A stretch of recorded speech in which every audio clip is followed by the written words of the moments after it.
ఈరోజు బాసర దేవాలయం అభివృద్ధిలో భాగంగా ఇప్పటికే సూత్రప్రాయంగా సీఎం గారు వచ్చి ఇక్కడ శంకుస్థాపన కార్యక్రమం భూమి పూజ అని 225 కోట్లకు చేయడం జరిగింది.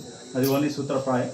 సో దానికి సంబంధించి మళ్ళొకసారి కొత్తగా వచ్చినటువంటి కలెక్టర్ భవేష్ మిశ్రా గారు మరియు ఏఎస్పీ గారు మరియు ఉన్నటువంటి సబ్ కలెక్టర్ గారు మరియు ఈఎన్సీ గారు మోహన్ నాయక్ గారు ఇంజనీరింగ్ బృందం అందరం కలిసి మళ్ళొకసారి క్షేత్రస్థాయిలో ఏ విధంగా ఉంటుంది, కొత్త కలెక్టర్ గారు కూడా కొత్తగా ఉన్నారు కాబట్టి వారికి ప్లాన్ మొత్తం వివరించి ఏ విధంగా ముందుకు పోవాలి అని చెప్పి ఈరోజు మొత్తం కూడా తిరగడం జరిగింది. టెంపుల్ ఆవరణలో కూడా పూర్తి స్థాయిలో మనకి గర్భాలయం ఎంత మేర విస్తరించాలి, అనివెట్టి మండపం ఏ మేర విస్తరించాలి, కాళీ అమ్మవారు యొక్క ఏదైతే ఉందో అది ఎట్లా విస్తరించాలి, రోడ్లు ముఖ్యమంత్రి గారు నిజంగా ఆశించిన విధంగా చాలా అద్భుతంగా, అంటే భారతదేశంలోనే మంచి ఒక మహిమాన్విత క్షేత్రంగా ఇప్పటికే అమ్మవారి క్షేత్రం విరాజిల్లుతుంది. ఇంకొంత శోభాయమానంగా ఒక ప్లాన్డ్గా రాబోయే 100 సంవత్సరాల వరకు కూడా చెక్కు చెదరకుండా నడవాల్సిన నడవడికని చెప్పే విధంగా దాన్ని ఏర్పాటు చేయాలని కూడా ముఖ్యమంత్రి గారు సూచించారు.